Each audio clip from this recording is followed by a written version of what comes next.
பிரியாணிமா நேக்கும் தான் ஆசை. அதுல பூண்டெல்லாம் போடுவா. நம்மாக்கு தான் பூண்டு வாசனையே வரப்படாது.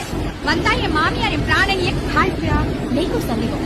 இது பிரியாணி எப்படி சமைக்கிறது? என்ன எங்க நாட்டு பிரியாணி ஞாபகம் வந்துருக்கா? ரம்ஜான் அன்னைக்கு ஒரு கட்டு கட்டிக்கலாம்ல. சிச்சி அது இல்ல, வெஜிடபிள் பிரியாணி எப்படி பண்றது? ஓய் மாமி, இன்னைக்கு எங்க நாட்டுல ஃபிஷ் பிரியாணி வரியா? மாலே வெஜிடபிள் பிரியாணி. நாங்க உடம்புக்கு சுகம் இல்லாம போனா கூட அதெல்லாம் சமைக்க மாட்டோம். நீ யாரையும் சமைச்சு கொண்டுடாத. பேசாம சரவண பவன் போ. ஒரு chicken biryani. Excuse me biryani கொடுங்க. என்ன பிரியாணி மேடம்? என்ன பிரியாணில இருக்கு? சிக்கன் பிரியாணி, மட்டன் பிரியாணி, முட்டை பிரியாணி, பீஃப், பிரான், காடை, கவுதர், வான் கோழி. உனக்கு என்ன பிரியாணி மாமி? ஃபிஷ் பிரியாணி இருக்கா? ஆமா பிரியாணி இருக்கு. கொஞ்சம் மெல்லமா தான் வர, பரவாயில்லையா? ஆட்டு பிரியாணி கொடுங்க. ஆஃபா ஃபுல்லா கோட்டா. சீச்சி அந்த பழக்கம் இல்ல அவருக்கு. அளவு மாமி, அளவு. ஒரு ஆள் ஒரே ஆள்